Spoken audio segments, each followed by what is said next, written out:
Welcome to the 2015 Village of Ossining Police Memorial and Award Service. This is a big night for us. This is a special day for us. In addition to the awards tonight, at the Westchester County Journal News Awards tomorrow, which we used to call the Macy Awards, they've been giving them since 1955, officers from this police department are going to win 2 out of the 3 first place prizes down at the county center. So this is quite a year for us. We're very proud of our officers. Thank you so much for coming.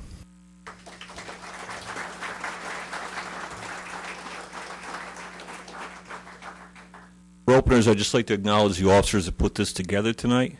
Lieutenant Sylvester, Sergeant Damiano, Officer Carpenter did a fantastic job. I think as we go through the service, you'll see exactly what I'm talking about. They put a lot of hard work into this to their credit. For openers, I would like to thank the Village Board and Towns Boards for coming tonight. And I'd like to call Detective Aaron Zimmerman up front as the PBA President to lead us in the Pledge of Allegiance.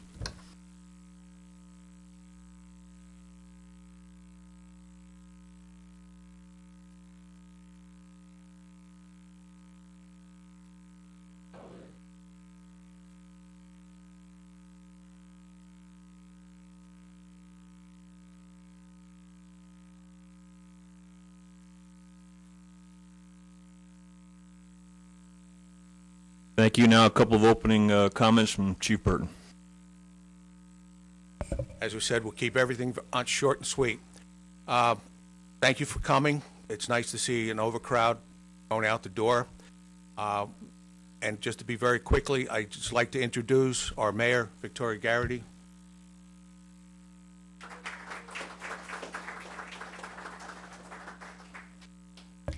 Thank you, Chief. It is my distinct privilege to have an opportunity to address you very briefly this evening on behalf of the entire Village Board of Trustees. Many of my colleagues are here. If you wouldn't mind just standing, Deputy Mayor and Trustee Omar Herrera, Trustee John Codman, and Trustee Manuel Quesada, who also acts as our liaison to the police department. So I know this is especially particularly special for you this evening. And Trustee Dry would like to be here with us, but is still on his way home, I imagine. Thank you. It's tonight is about honoring the incredible contributions of, correct me if my numbers are wrong, but 23 members of this department, 3 members of OVAC, 3 of our paramedics, and 1 incredibly heads-up civilian for their remarkable contributions to keeping our community safe. At a time when our nation is facing a lot of challenges, we are so grateful that this department is so very well respected and embraced by our community. And I would be remiss if I didn't take the opportunity, with so many of the department members and family and elected officials here today, to acknowledge that for over a quarter of a century, the leader of this department has been a remarkable leader whom we have much to be thankful. Thank you, Chief Joseph Burton.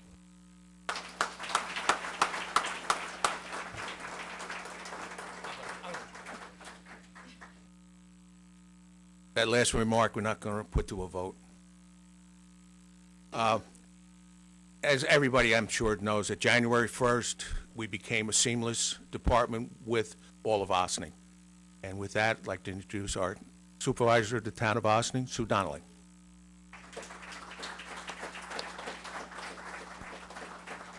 Thank you very much. It's a privilege to be here tonight, and I want to thank all the officers, whether you're receiving a citation or an award or not, for everything that you do for this community. It's very important. We get nothing but great reports from the residents of the unincorporated area. I'd like to introduce with me tonight is Kim Jeffries, councilwoman on the town of Ossining, Marianne Roberts, who is the town village clerk, and Dana Levenberg, who is the chief of staff for Sandy Galiff. So I want to thank everybody for coming tonight, and I want to thank this civilian. Great job. Everybody keep your eyes open. It's important in this community. We are a very large community, but very small family of people. So all of us together can make this a beautiful place. So thank you very much.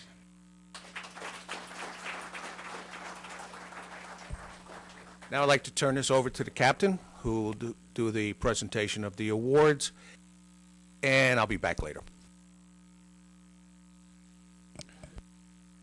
with Sergeant Paul Schemmer, Sergeant Brendan Donahue, P.O. Jared Hadjistilianos, P.O. Anthony Stovall, P.O. Shelley Farrell, P.O. Clarence Fisher, P.O. John Pierre Chavez, and Dispatcher Megan Sacedo.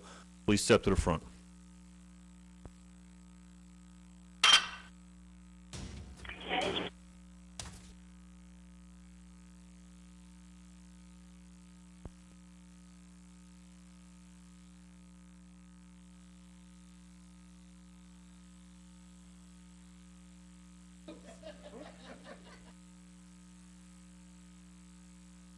On February 25th, 2015, at approximately 4 o'clock, one of our crossing guards, Wesley Dunkley, contacted the police headquarters, reported that a disoriented female was trying to enter his vehicle about 25 yards down the road.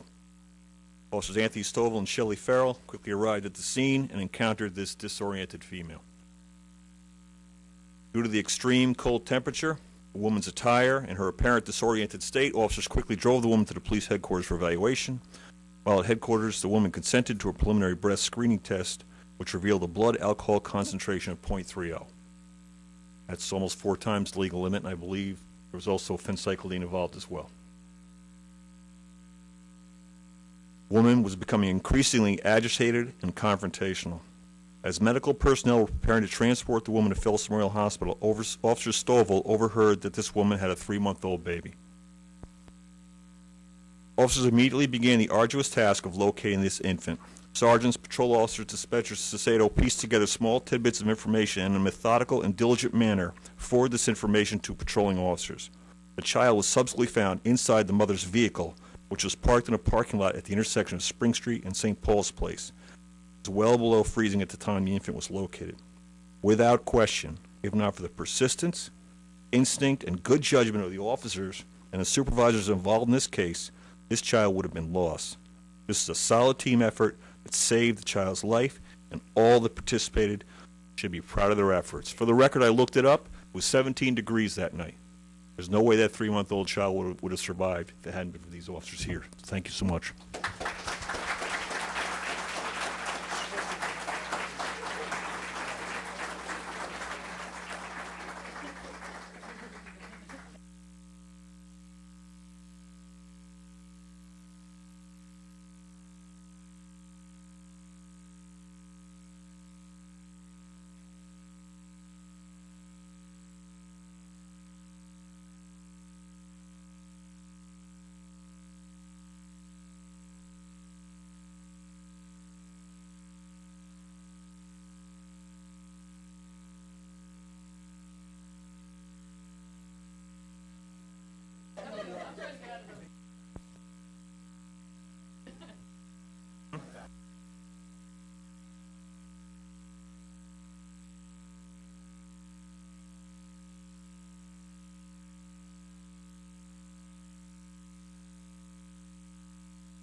Now I'd like to call up Detective Lieutenant William Sullivan and P.O. Joseph Bracero.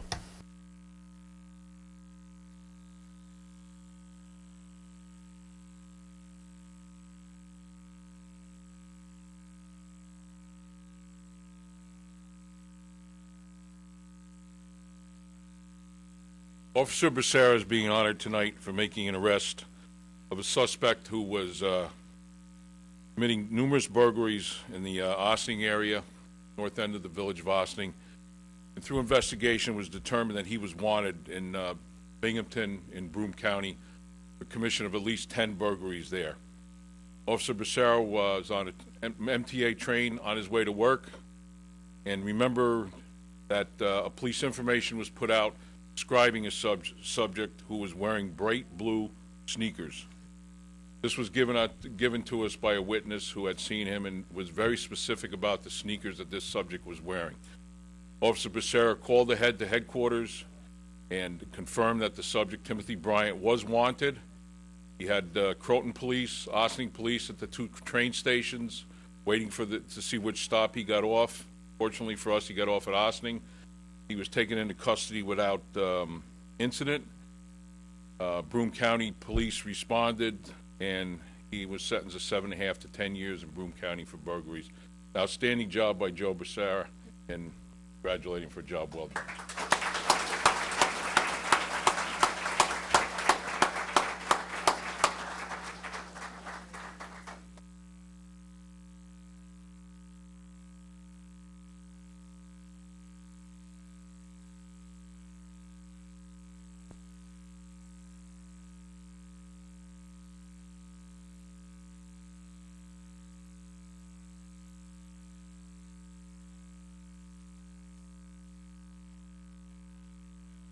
Thank you. I'd like to call up now Patrol Lieutenant Kevin Sylvester and Paramedic Police Officer Joseph Bacchiano.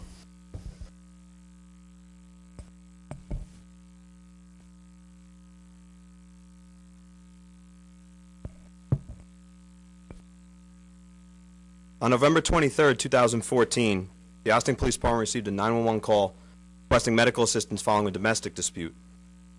Officers were dispatched along with OVAC, and upon arrival, first responders met with the victim, who stated that her husband struck her several times to the face and body.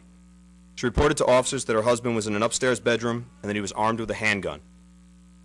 After several unsuccessful attempts to establish contact with the suspect, Paramedic Bacchiano, who serves as a detective with the New York City Police Department Emergency Services Unit, Squad 3, offered to assist since he has extensive training in dealing with barricaded suspects. After a protracted negotiation, Paramedic Bacchiano was able to negotiate a peaceful surrender, preventing a potentially deadly situation. In recognition of his highly credible accomplishment performed in the line of duty, bringing acclaim to himself, his department, and the police profession as a result of devotion of duty and service to the public, the Ossining Police Department is honored to present Paramedic Joseph Bacchiano with the Exceptional Duty Award. Sorry? Nick's back there.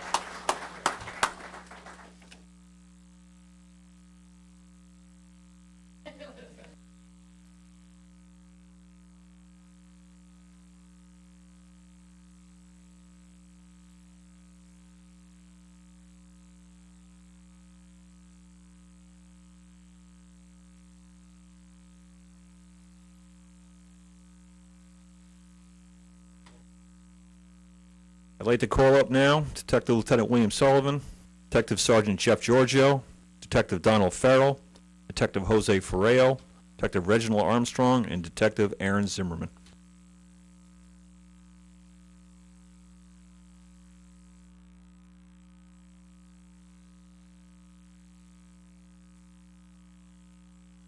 And Detective Walker as well.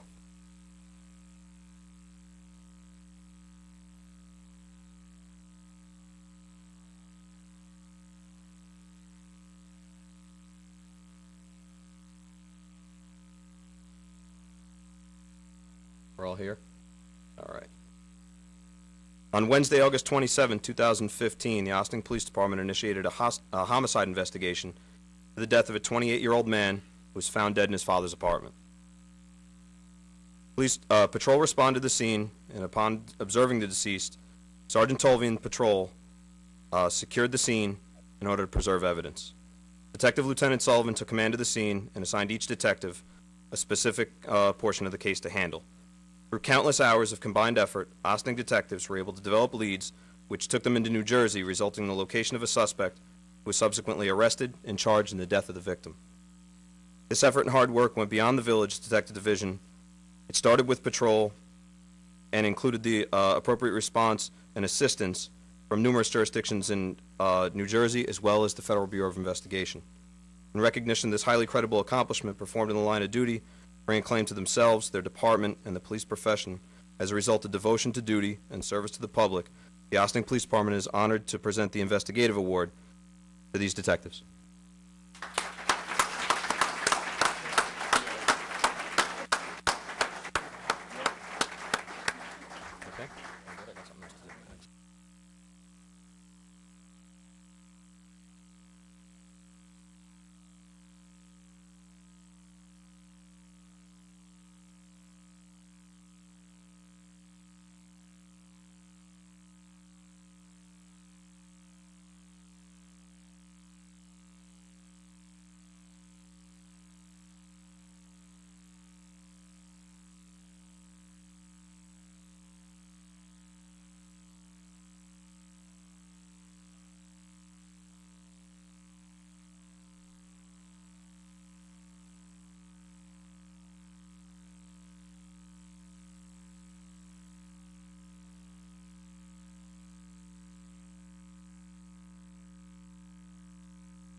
Thank you. At this time, I'd like to call up Mr. John Camilleri. I'd like to call up Officers Elliott, Lynham, Anthony Oliveri, Joe Spinelli, and Sergeant Richard Damiano.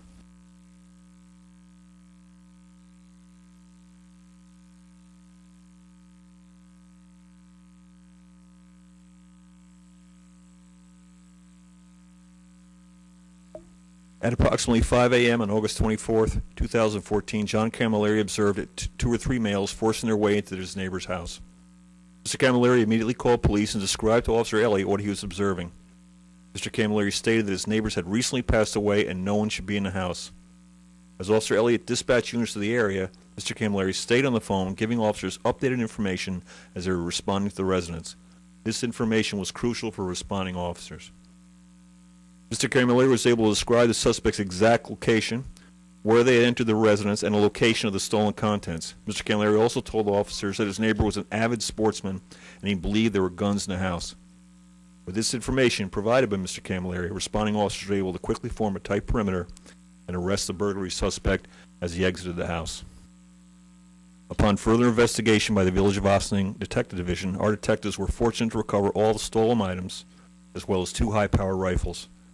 If not for John Camilleri's keen observation and up-to-minute details provided to the officers, this arrest might not have occurred. More importantly, the stolen firearms would have surely ended up on the streets of Ossining. Thank you, Mr. Camilleri, for being such a great neighbor.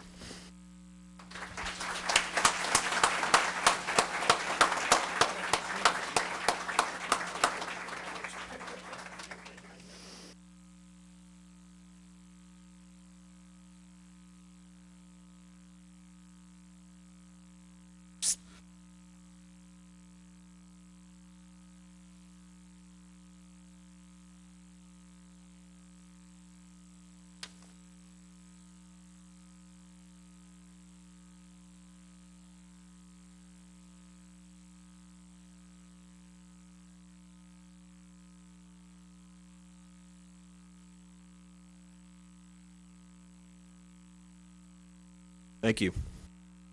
Now I'd like to call up P.O. Pascual Santucci, P.O. Javier De Jesus, Paramedic Lisa Sillins, and Paramedic Catherine Steger.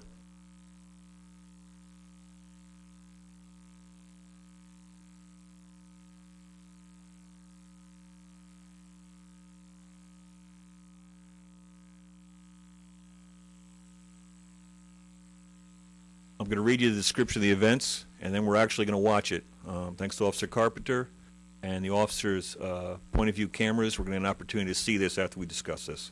On January 31st at approximately 6 o'clock, officers received a call from the residents of 104 Croton Avenue on a report of a child having difficulty breathing. Upon arrival, officers Pascual Santucci and Javier De Jesus observed Miss Celia Tamay lying on the floor unconscious. Officers also observed 14-year-old Pamela Sari lying on the bed, also unconscious. Several family members were frantically trying to revive them. As Ossining's Volunteer Ambulance Corps arrived, the paramedics Lisa Sillins and Catherine Steger walked through the front door. A carbon monoxide alarm sounded. The CO alarm was attached to the paramedic Sillins' bag. The alarm signified there was a life-threatening amount of carbon monoxide in the home. Officers Santucci and De Jesus immediately took action and began to evacuate the large residence. Officers lifted and carried young Pamela Sari out the back door of the residence. Officers Santucci and De Jesus, fully aware of the life-threatening situation they were in and without hesitation, went back into the residence to retrieve Mrs. Celia Tamay.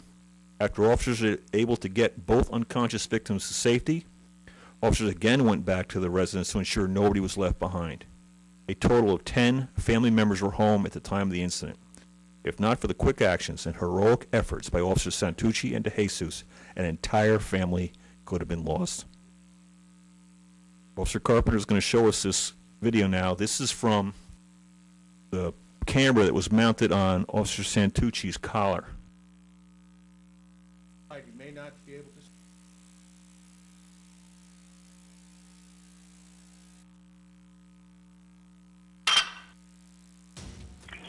Ossining Police Officer Gallagher. My name is County Fire. Hey, what's up? What do you got? 13-year-old female, difficulty breathing. All right, I'll get him out there. Second. Bye. Post 4, can you respond for a female difficulty breathing? OVAX from dispatch. 10-4.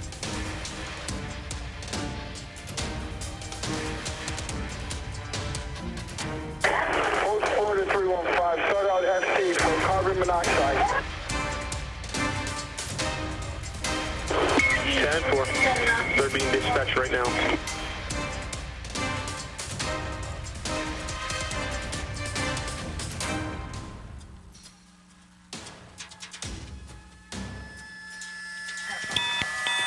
Ready to Jesus? Ready? No, stay out here. Ready? Go, go, go, go, go. Ready? Let's go.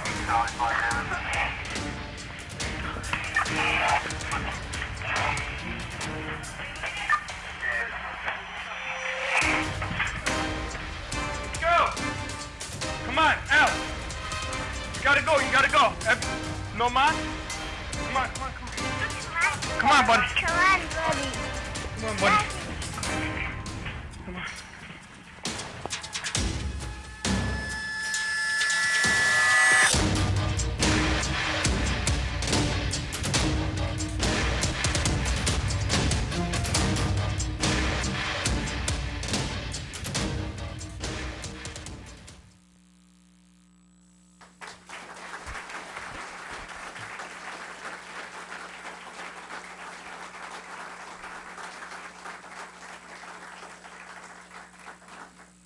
That's pretty incredible footage.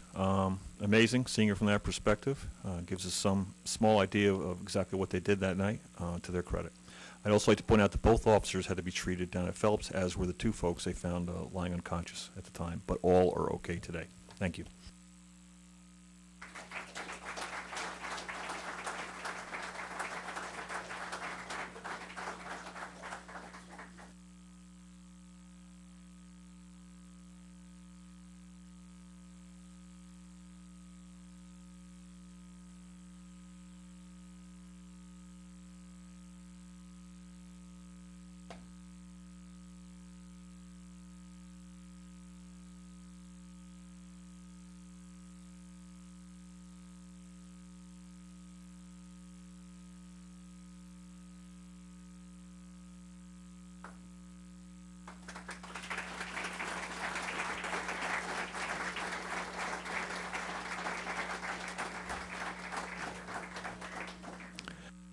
At this time, I'm going to turn the mic over to Chief Burton. We're going to talk a little bit about the memorial portion of tonight's service.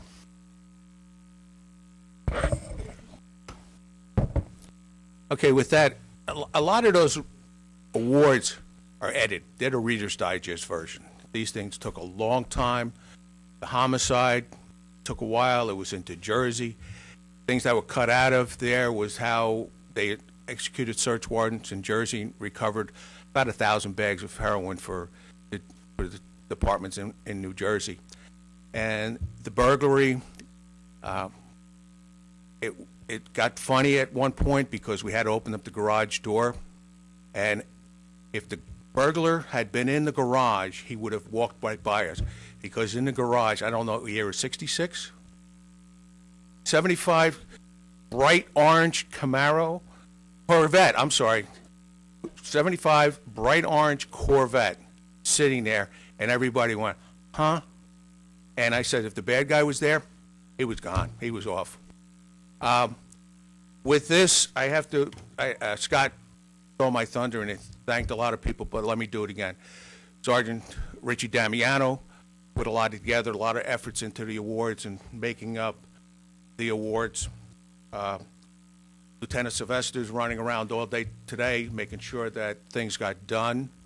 And then Sergeant Brendan Donahue for video that we'll be seeing. Did a lot of work on editing that. Thank you, Brendan. And Pete Carpenter for the audio, video, sound, and everything else. And Pete, come on up here for a second.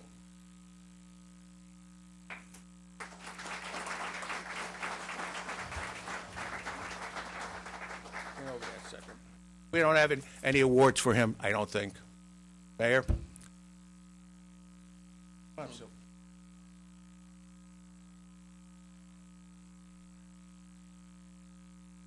Senior?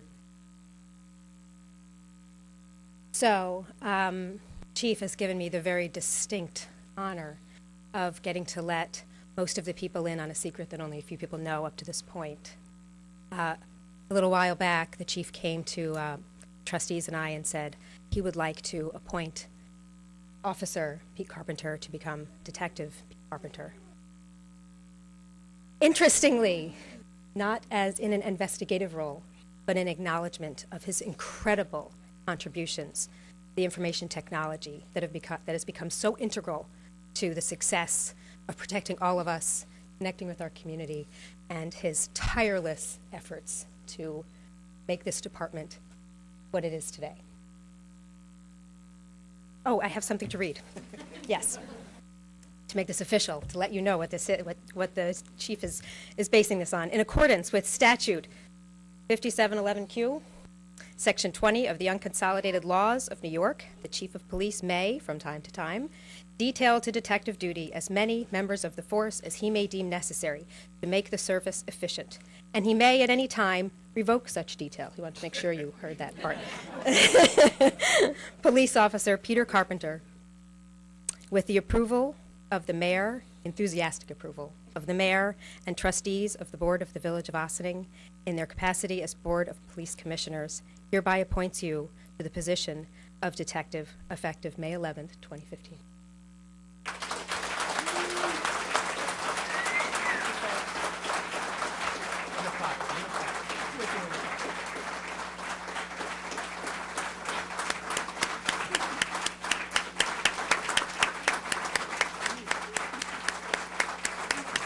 Got him.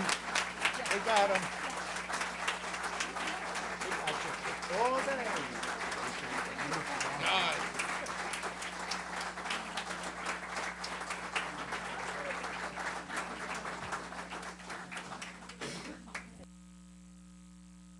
Okay, now. Here, now you have.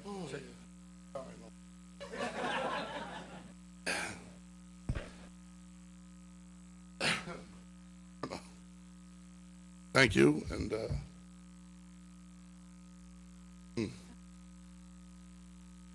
I don't know. Just thank you. Just thank you, and you know it's an honor and privilege, and thank you. I'll talk tomorrow.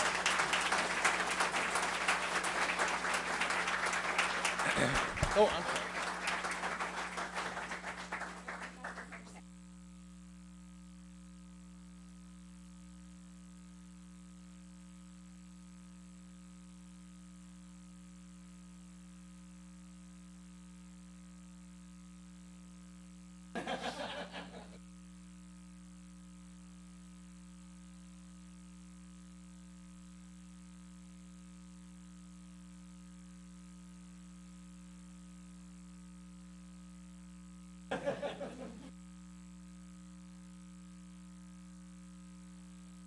So,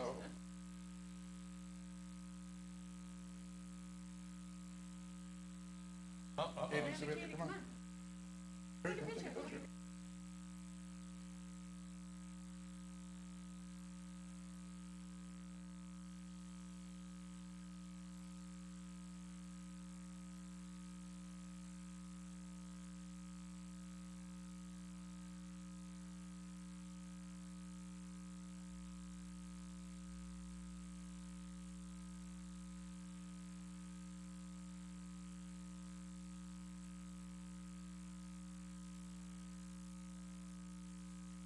Now Pete has to get back to work.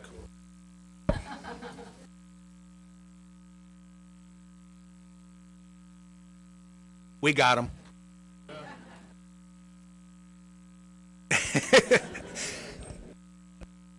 Do we have to give you time to get to the next part? Okay. This concludes the awards part of it. Now we come to the memorial part of it. Our fallen officers. Police Officer Gerald Birdsall was on patrol March 30th, 1933, and around 8 p.m., he was dispatched to investigate a minor motor vehicle accident on North Highland Avenue in the vicinity of Cedar Lane Terrace. While Police Officer Birdsall was on scene, an 18-year-old driver approaching the accident, his brakes failed, and he lost control of his car, drove off the roadway, and struck the police officer, killing him instantly. The driver of the car was charged with technical homicide. Remember, that's 1933. Police Officer Birdsall started his career in Briarcliff and rose to the rank of lieutenant before he was transferred into Ossining in 1927. Police Officer Birdsall was a renowned boxer in Westchester County, boxing at the Olive Opera House. Police Officer Birdsall was 44 years old, was married, and the father of 2 girls, age 18 and 11. Police Officer Birdsall's funeral was at St. Paul's Church, and he was buried in Sleepy Hollow Cemetery. The next one is a little longer because it was something that people see on television. You almost expect James Cagney to start coming up with a Thompson machine gun and start shooting up the room. And I bring this to you as I sort of visualize this whole action. On Easter Sunday night, April 13th, 1941, police officer James Warden Fagan is getting ready to start his day as a 7-year veteran of the Ossining Police Department, working the 12-day tour of April 14th. He probably kissed his wife goodbye, looked in on his 19-month-old son, and left the house on Lafayette Avenue. He probably stood on the front porch, looked at the evening sky, and glanced to his left to look at Sing Sing prison cell blocks that was a short distance from his house. Unknown to him, he was looking at Sing Sing, not knowing that 3 prisoners were lying in the hospital ward, awaiting for time to pass as the night they would kill Correctional Officer John Hardy inside the prison hospital ward and escape through the steam tunnel. While on routine patrol at about 2:30 a.m., Officer Fagan and his partner, Officer William Nelson, are in the area of the Ossining train station when they encounter 3 people. Something that's not out of the ordinary, but something that had to be investigated. The officers were not aware, as no warning was given by Sing Sing, of an over-the-wall escape from the prison a few minutes before the chance encounter. To these officers, maybe it was just a couple of drunks wandering around the area, but they need to be checked. Without a word, gunfire erupts. Officer Fagan's gold uniform jacket button is flattened by a pistol shot that passes through to his heart. Though gravely injured, Police Officer Fagan fires back, and his partner, Police Officer Nelson, also returns fire, Nelson killing one of the escapees. The 2 other escapees run from the scene, only to be captured hours later.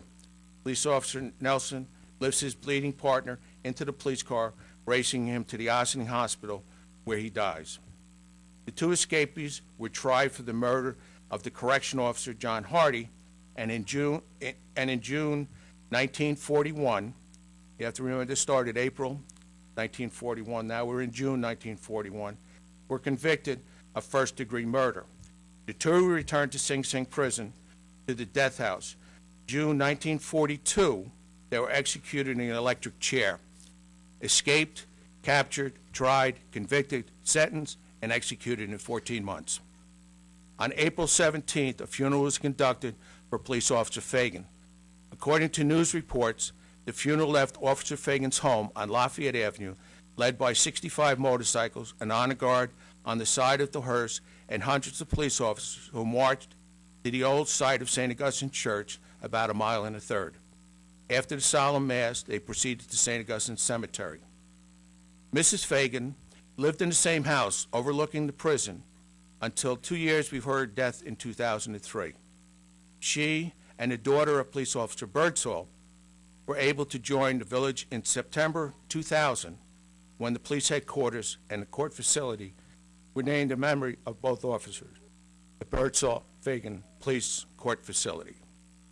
And now, lights. To the right. Slow. March.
Thank you all for coming. I'm sorry we put it on a downer at the end, but the cookies and cake and coffee back there, so enjoy yourself. And Village Board, hurry to your next meeting, please.